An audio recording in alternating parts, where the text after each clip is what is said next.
Pues ¿Eh? nada, buenos días otra vez a todos. Eh, Hoy el tema es, bueno, los problemas sexuales. He puesto ahí por el déficit de testosterona, pero bueno, efectivamente es una de las, eh, o la principal causa quizá, pero bueno, ya sabéis que en el tema sexualidad, sexo, relaciones, hay muchas más cosas, que la testosterona. Y de hecho, bueno, voy a explicaros algunas cositas que pensamos que no están a lo mejor también tan relacionadas con la química o con la fisiología, pero que sí que es así.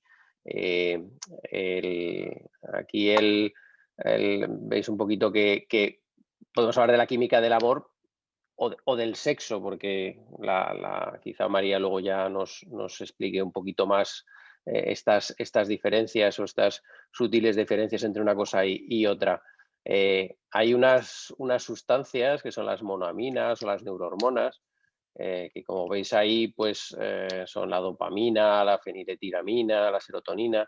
Estas sustancias son las responsables, por ejemplo, en el caso de la dopamina, pues es el sistema que tenemos de recompensa del cerebro que lo secreta y que hace que nos sentamos bien, y es lo que genera, en este caso, si hablamos del amor, pues la adicción al amor.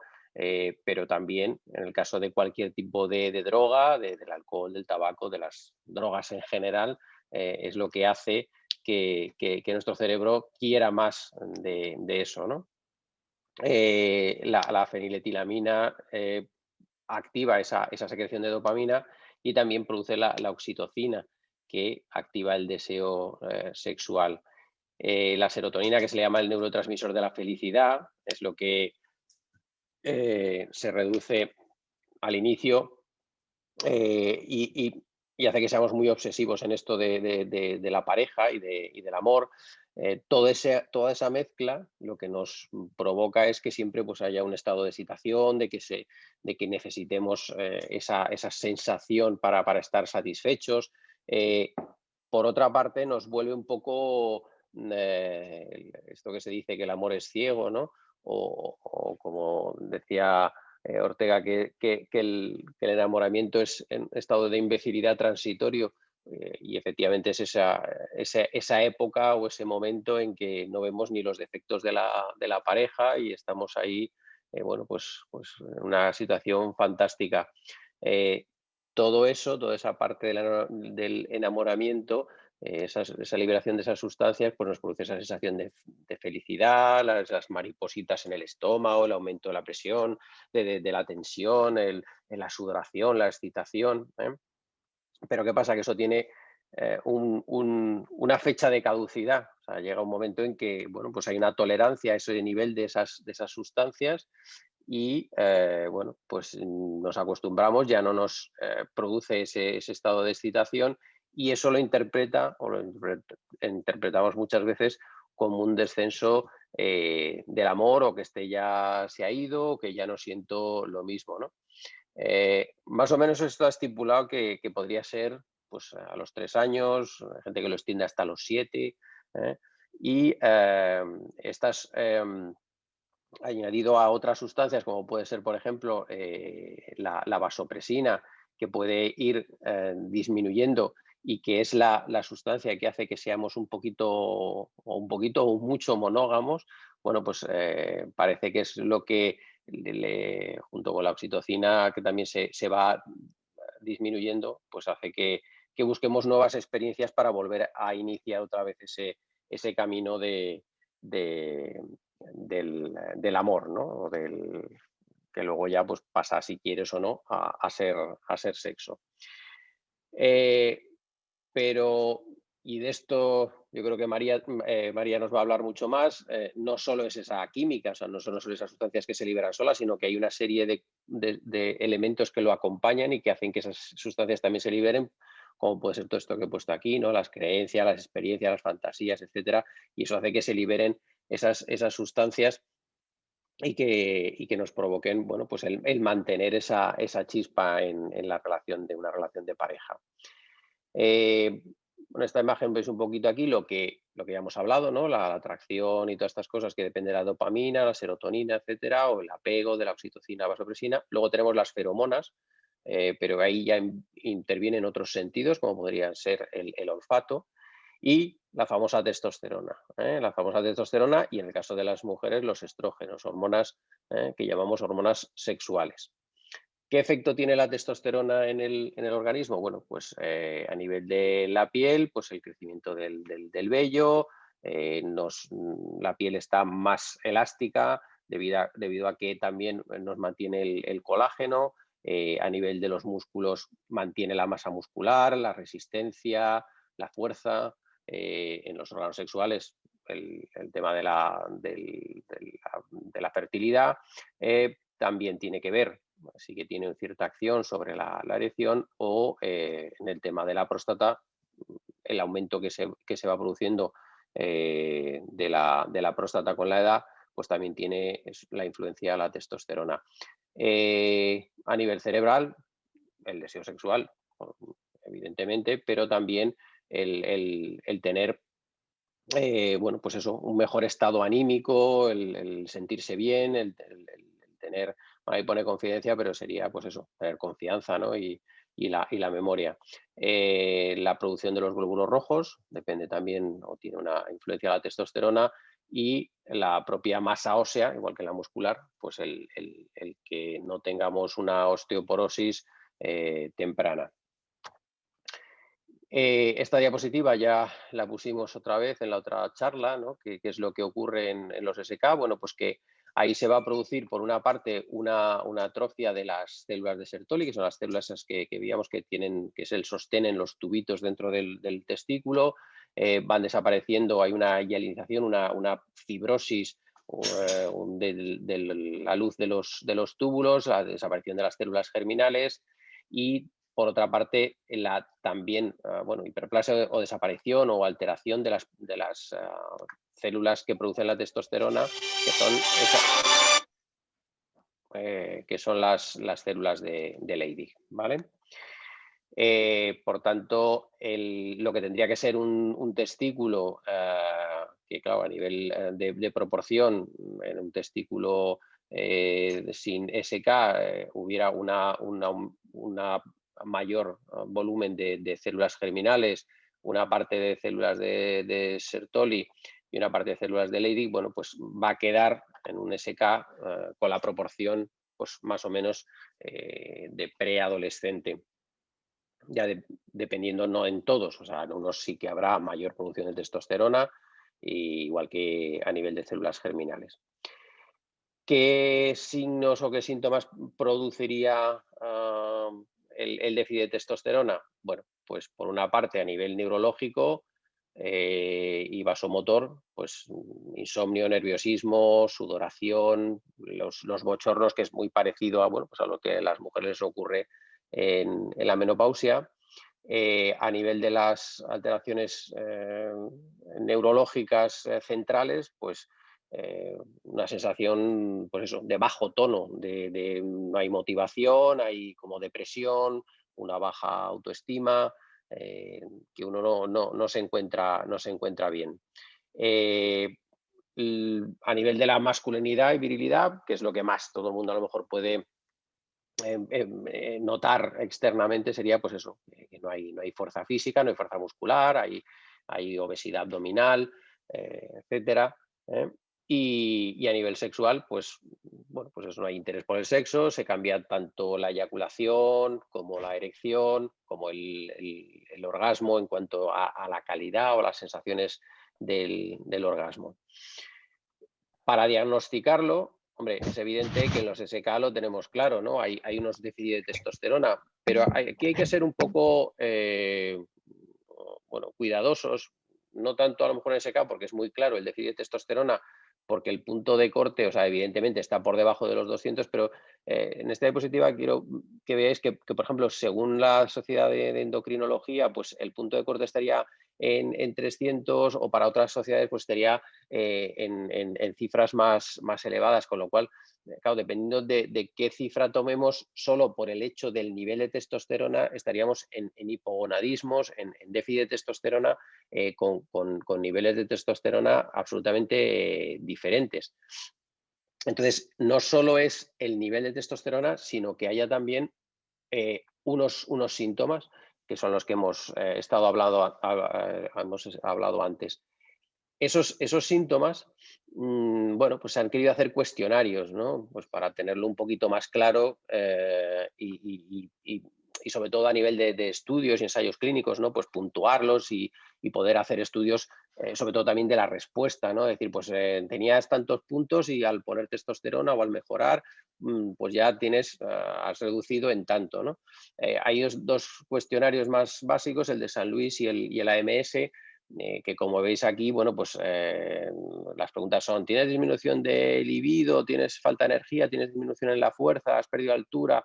¿Has notado disminución en gozar de la vida? Bueno, pues según lo que se puntúe, es eso, junto con la analítica del déficit de testosterona, sí que puedes decir que hay un hipogonadismo y tratar al paciente. Esto sobre todo se utiliza, ya digo, mucho más en pacientes no SK, porque, bueno, es evidente que a veces no es solo el déficit de testosterona cuando está en zonas muy límite, porque hay zonas que sabemos que efectivamente el nivel de testosterona es tan bajo que no hay duda de que hay un déficit de testosterona, o que esos síntomas se deben a ese déficit de testosterona, ¿no? A la hora de tratarlo, vosotros lo sabéis bien, tenemos los geles, o tenemos un decanoato, que es el Reandrón, ¿no? Las inyecciones, que aquí varía mucho, pues bueno, la pauta, entre que hay gente que le dura a lo mejor pues más o menos 2 meses, otros a lo mejor le llega hasta 3. Bueno, ahí hay que ir ajustando muchos para evitar los picos. Y luego tendríamos el tema de los pellets, que es lo mismo, que sería como el Reandrón, pero un poquito más a largo plazo, el intentar que haya esa absorción de la testosterona durante más tiempo. Muchas veces no solo con la toma de la testosterona pues se mejoran las otras funciones, ¿no? de la actividad sexual. Entendiendo por actividad sexual el tema de la erección, que bueno, todos sabéis, y ya me imagino que María también lo va a hablar un poquito, pues eso, no todo el sexo hay que basarlo en la penetración, ¿no? Pero bueno, siempre pues todo el mundo quiere estar satisfecho con esa parte del sexo. En el caso de la erección, lo que utilizamos es lo que se llaman los inhibidores de la fosfodiesterasa, que son, pues eso, el tadalafilo, que es el que se conoce más vulgarmente, o primero que fue, es el Cialis, el sildenafilo, que es el Viagra, y bueno, el vardenafilo, avanafilo ya casi no se están utilizando, ¿no? Ahora sobre todo se utiliza tadalafilo o sildenafilo. Lo que hacen es inhibir una enzima que es la que convertiría bueno, pues otras dos sustancias de GMP cíclico en GMP normal, y esto lo que hace es que evita que no haya una relajación de los sinusoides, de los músculos a nivel de los cuerpos cavernosos, y entonces no se mantiene, o sea, no hay esa dilatación que tiene que tener los cuerpos cavernosos para que se mantenga la erección. Bueno, pues esta molécula lo que hace es inhibir ese paso para que haya esa vasodilatación y se pueda mantener la erección. La manera de tomarlo, pues es que va a ser un poco, pues dependiendo de las características o de la necesidad de cada paciente. O sea, no hay una pauta para todos, sino que hay que individualizar mucho. Hay desde pautas diarias, a lo mejor del tadalafilo de 5, que se puede tomar todos los días. Hay pautas a demanda, pues cuando va a mantener una relación sexual, dependiendo de la tolerancia de cada uno. Son medicaciones que se toleran bien, que no habría más o menos ningún problema. Aquí os pongo, por ejemplo, lo que son las contraindicaciones absolutas.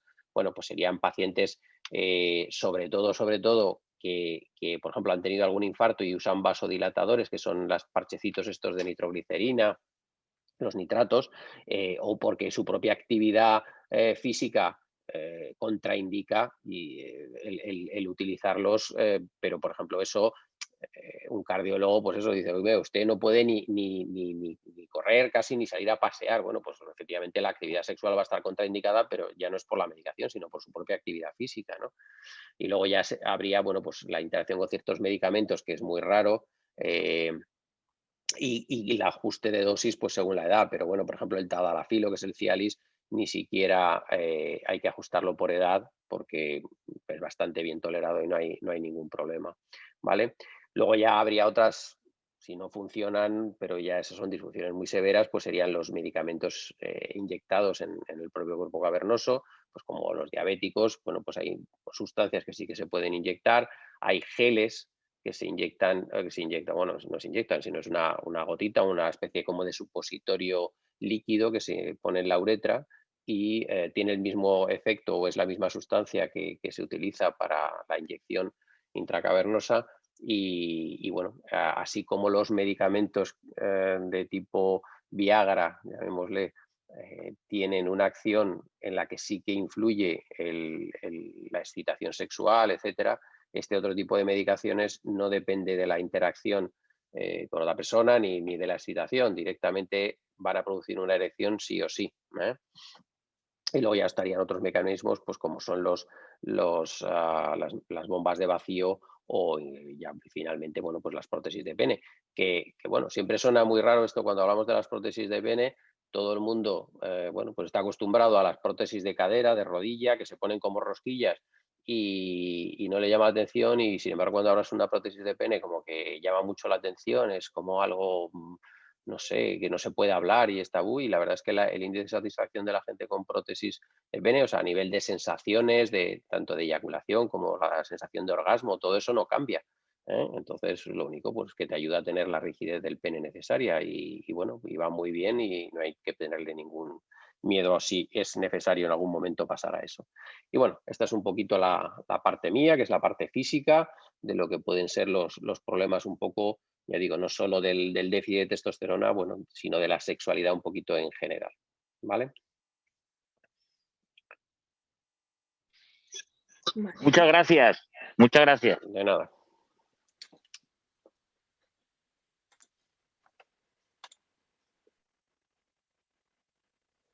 A ver.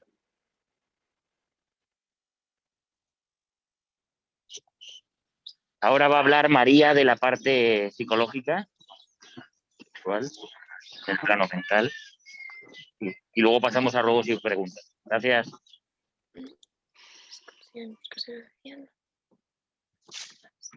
Sí, vale.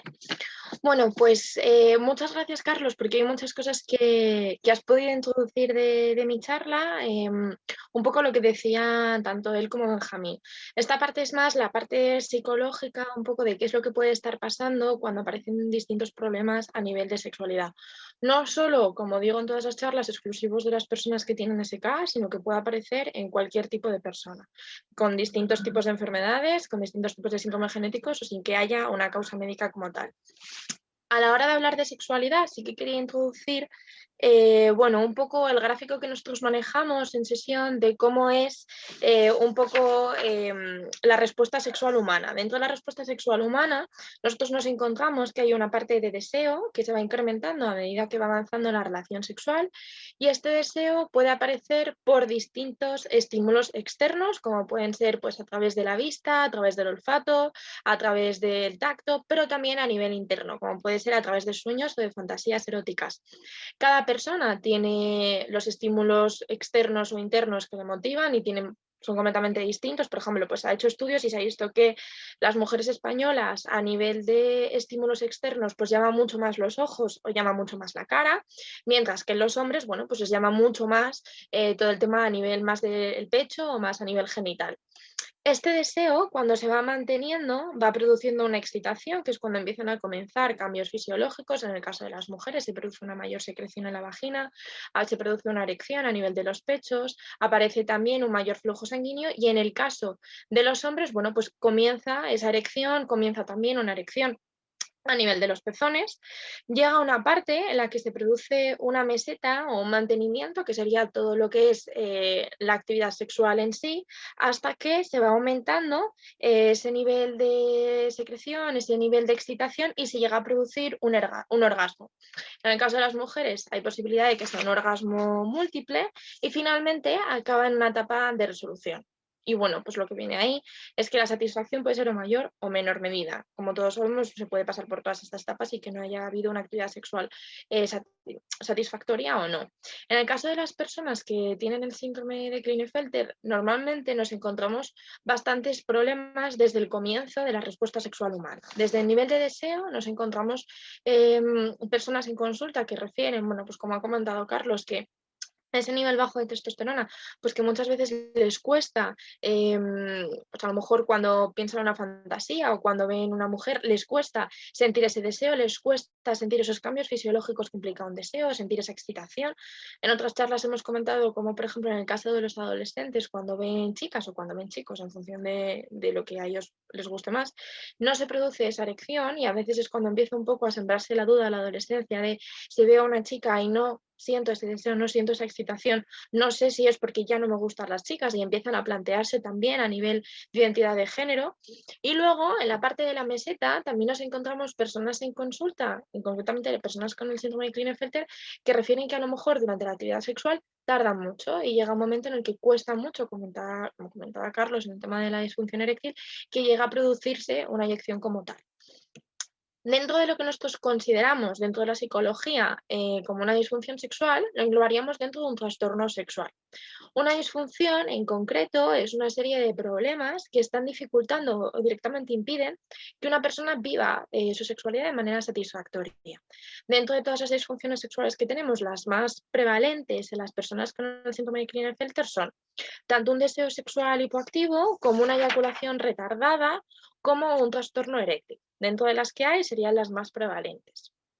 Empezando por el deseo sexual hipoactivo, nos encontramos que este tipo de disfunción sexual, bueno, pues son pensamientos sexuales, fantasías, un deseo sexual que está bastante reducido, que llega a estar directamente ausente, de una forma constante o de una forma recurrente.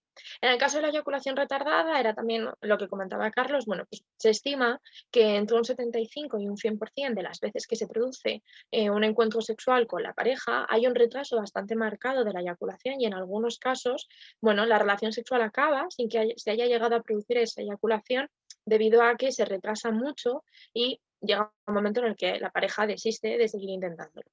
Y por último, nos encontraríamos el trastorno eréctil. Más o menos también se estipula que entre un 75 y un 100% de las veces que se produce un encuentro sexual, bueno, pues hay una dificultad marcada para conseguir una erección, para mantenerla o para la reducción de la rigidez de esa erección. Sí es cierto que cuando nosotros tenemos en consulta este tipo de síntomas con los que vienen los hombres, es probable que pudiéramos diagnosticar un trastorno sexual y una disfunción sexual. Sin embargo, cuando nosotros nos remitimos muchas veces a nuestros manuales diagnósticos, nos encontramos que en todos estos síntomas tenemos un punto muy importante y es que no se pueden diagnosticar si hay una afectación médica que lo está produciendo. En el caso de las personas con SK existiría una causa médica, concretamente, bueno, pues un problema a nivel del sistema endocrino, que estaría generando estas dificultades. ¿Con ello qué es lo que quiero decir? Con ello lo que quiero decir es, todos los hombres que acuden a consulta, en el caso de las personas con SK, que vienen con temor porque tienen la sensación de que han leído, han buscado, que a lo mejor lo suyo es un trastorno sexual, que es una disfunción sexual grave. Bueno, no es como tal una disfunción sexual, porque no hay una causa psicológica que esté motivando esas dificultades. Hay un problema, hay una afección médica, como ha comentado antes Carlos, con un nivel de testosterona más bajo, y eso es lo que está produciendo estas dificultades. Por ejemplo, personas que vienen a consulta con esta falta de deseo sexual, bueno, pues nosotros lo que trabajamos es intentar trabajar en ejercicios de una estimulación previa, no únicamente centrarnos en toda la parte de acto sexual, sino, bueno, pues trabajar en estrategias de masturbación, trabajar más en una focalización más sensorial, es decir, en esa parte de erotismo un poco que precede al acto sexual, pues a lo mejor cómo el desvestir a la pareja también me resulta excitante, cómo a lo mejor acariciar a la pareja también me resulta excitante. Y en el caso de las personas con síndrome de Klinefelter, el problema no es este, en la gran mayoría de los casos. El problema es que ellos lo hacen, es algo que les gusta, pero no llegan a sentir ese deseo como tal. En el caso de la eyaculación retardada, pues muchas veces lo que trabajamos en consulta es un problema o una idea psicológica que nos está interfiriendo, y es que al hombre le cuesta mucho dejarse ir y llegar a tener una eyaculación y llegar a tener un orgasmo. Hay un gran control por parte del hombre a temor a producir esa eyaculación, y produce mucha represión en él que no le permite vivirlo, bueno, pues de una manera satisfactoria, con tranquilidad, y llegar a producir esa eyaculación. Y volvemos a lo de antes. En la gran mayoría de los casos, las personas con síndrome de Klinefelter no viven ese momento de la eyaculación como algo traumático, como un miedo a perder el control, como un miedo a dejarse ir. No, simplemente es que ellos están disfrutando del sexo como tal, pero es que no se produce esa eyaculación sin que haya ningún tipo de temor o pensamiento más irracional asociado. En el caso del trastorno eréctil, bueno, pues cuando vienen hombres con este tipo de sintomatología, muchas veces el hombre tiene miedo a perder la erección. El hombre, bueno, pues también tiene una serie de, bueno, de ideas irracionales con que, bueno, pues si pierde la erección, la pareja, bueno, pues no va a cumplir de cara a la pareja. Entonces, hay veces que se asocia con otros problemas, como puede ser ansiedad social, como una falta de habilidades, como problemas de autoestima. Es verdad que, como hemos comentado en otras situaciones, las personas con SK, bueno, pues suelen presentar una baja autoestima mayor que el resto de la población, pero volvemos a lo de antes, el trastorno eréctil no estaría producido por esta sintomatología más psicológica, sino por una causa médica como tal. Entonces, ¿qué es lo que podemos trabajar nosotros en consulta si no se está produciendo un problema psicológico a nivel sexual? Bueno, pues por ejemplo, en el caso de los adolescentes o de los varones más jóvenes, trabajamos mucho la apatía que produce la falta de testosterona. Bueno, este diagnóstico del síndrome de Klinefelter, hay niños que lo llevan ya desde que su madre estaba embarazada y se produce un diagnóstico de amniocentesis. Es verdad que cada vez se está diagnosticando antes, pero todavía sigue habiendo varones que acuden a consulta, bueno, pues en la pubertad, porque empiezan a notar que hay aspectos que le producen que no son normales. Yo, por ejemplo, en consulta hay tengo varios chavales con SK, y bueno, pues algunos empiezan a preguntarse, jolín, es que yo a lo mejor me masturbo y aguanto 40 minutos, y a lo mejor tengo amigos que a los 5 minutos pues ya han eyaculado, pero yo no. Entonces hay veces que en la pubertad se empiezan a plantear una serie de dudas, o cuando ya hay una pareja o sin pareja y hay una intención de tener hijos, entonces bueno, pues ya se hacen estudios y se diagnostica. Pero es verdad que la falta de testosterona, bueno, pues produce una apatía. Hay que trabajar también mucho esas ideas erróneas de que la sexualidad solo es el acto sexual, como comentaba antes Carlos. Hay muchas cosas que implican una sexualidad. No solo como acto en sí del sexo, sino que hay un preliminar antes de lo que es, pues, yo masturbarme delante de mi pareja, que mi pareja me masturbe a mí, todo lo que implica, bueno, pues desnudar a la otra pareja, tener fantasías sexuales, valores que yo comparto con mi pareja. No es lo mismo la intensidad de una relación sexual cuando conozco a una persona en un bar y, bueno, pues me acuesto con ella y al día siguiente no vuelvo a saber nada, que cuando me acuesto con mi pareja. Hay una carga afectiva muy grande detrás. Entonces, la sexualidad no solo es el sexo en sí, sino también compartir unos valores, compartir un cariño, compartir una experiencia. También hay que trabajar mucho toda la baja autoestima que hay en algunos hombres, concretamente en personas con SK, al compararse con otros varones. Bueno, pues ya no solo porque al tener SK puedo tener menor fuerza física, sino porque también hay varones que se sienten incompletos, porque se comparan con otros hombres y dicen, es que yo, bueno, pues tardo más en eyacular, no siento ese deseo sexual, y hay algunos que se sienten incluso menos hombres. Simplemente, bueno, por esas diferencias que, como comentábamos antes, la sexualidad no solo se resume a eso. Además, también es importante, y es algo que no se comenta muchas veces, que es el duelo que viven algunos hombres por la esterilidad. Sabemos que el síndrome de Klinefelter en un alto porcentaje produce, bueno, pues una esterilidad. Es cierto que ahora hay técnicas de fertilidad, pero es cierto que la eficacia, bueno, pues todavía es un poco baja. Y hay un duelo por ese querer tener hijos biológicos. Hay veces que solo pensamos en ello en el caso de las mujeres, cuando a una mujer se le dice que es estéril, pero en el caso de los hombres también hay un duelo bastante importante por esas expectativas que al final no se cumplen. Es verdad que el tema de la sexualidad se vive en pareja también y muchas veces aparecen conflictos en la pareja. Hay un rechazo por parte de la pareja, bueno, pues al sentir que el otro es incompleto, al sentir que el otro, bueno, pues tiene unos problemas a nivel sexual, el sexo no funciona bien. Hay veces que también produce culpabilidad en el otro miembro de la pareja por no llegar a entender que, bueno, pues que lo que está pasando es un déficit de testosterona, pero hay algunas mujeres o hombres que lo viven como si, bueno, pues ellas no fueran lo suficientemente guapas, si no produjeran la suficiente excitación. Entonces también a veces se producen problemas de comunicación dentro de la pareja. Es verdad que también hay que atender a ese duelo por esterilidad dentro de la pareja y acompañar en los tratamientos de fertilidad, aunque como comentaba antes, bueno, la eficacia sigue siendo un poco baja a día de hoy, o también en esos procesos de adopción. Sí es cierto que si se empiezan con las terapias de reemplazo de la testosterona, que como conocemos que el deseo sexual, bueno, pues aumenta, no se llega a igualar, pero sí que aumenta, y siguen persistiendo las dificultades a nivel sexual, bueno, pues a lo mejor sí que sería el momento de valorar. Como hemos comentado en otras charlas, por ejemplo, cuando hablamos de la charla del TDAH, decíamos el TDAH lo pueden tener las personas con síndrome de Klinefelter o sin síndrome de Klinefelter. Antes decíamos, bueno, las disfunciones sexuales, bueno, pues en las personas de Klinefelter no se diagnosticarían como tal porque es un nivel bajo de testosterona. Bueno, si nosotros trabajamos ese nivel de testosterona, conseguimos que suba, pero siga habiendo dificultades, bueno, pues a lo mejor sí nos encontramos un hombre con síndrome de Klinefelter que tiene un nivel bajo de testosterona, pero que tiene un miedo a la eyección, que tiene un miedo a la erección, que le da mucho miedo o que tiene algún tipo de pensamiento irracional o de necesidad de controlar que le cuesta bueno, pues soltar durante un acto sexual y llegar a tener una inyección, bueno, pues a lo mejor también puede pasar, pero sí es cierto que los hombres con síndrome de Klinefelter atenderemos siempre un poco antes a ese nivel de testosterona, a qué tal van esas terapias de reemplazo de testosterona, que a trabajarlo como un aspecto psicológico y una disfunción sexual como tal. Sí que me gustaría terminar un poco con lo que ha empezado antes Carlos, un poco de el amor a nivel químico.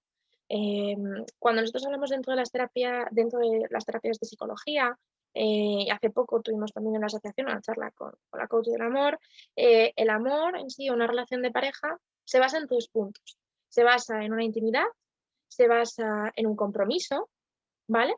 En una intimidad, que siempre la solemos relacionar a nivel sexual, se basa en un compromiso y también se basa en compartir.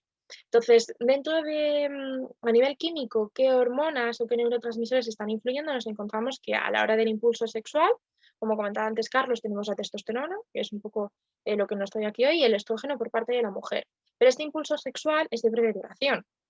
Tenemos una atracción sexual o un enamoramiento que está regulado en gran parte por un neurotransmisor como era la dopamina, que lo comentaba antes Carlos, que era un poco, bueno, pues tiene una duración corta, él habla de 3 años, bueno, pues hay un poco de diversidad, yo tengo 18 meses, pero es verdad que es una fase que se va a acabar.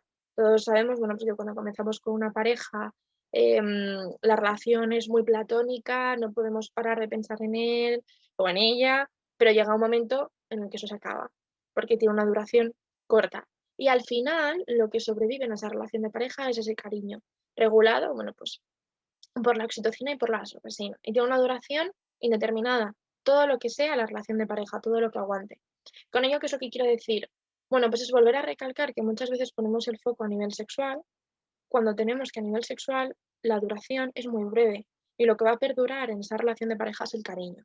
Es verdad que a todas las personas nos gusta tener una relación sexual placentera, pero siempre hay que intentar abordarlo desde el cariño y la comunicación de la pareja. Y no porque haya un problema a nivel sexual, bueno, pues intentar abandonar esa relación o incluso cuando una persona es soltero y se plantea una relación de pareja. Si hay un cariño, hay un compromiso y hay una comunicación entre ambos, sí que se puede llegar a sobrevivir, por así decirlo, o a sobreponer a la relación de pareja, a ese tipo de dificultades sexuales y encontrar otra manera de vivir el sexo de manera satisfactoria, sin reducirlo como pasa en muchas ocasiones y como en la sociedad todavía sigue prevaliendo la idea de que el sexo es únicamente el acto sexual en sí. Entonces, bueno, con ello también acabaría ya mi presentación.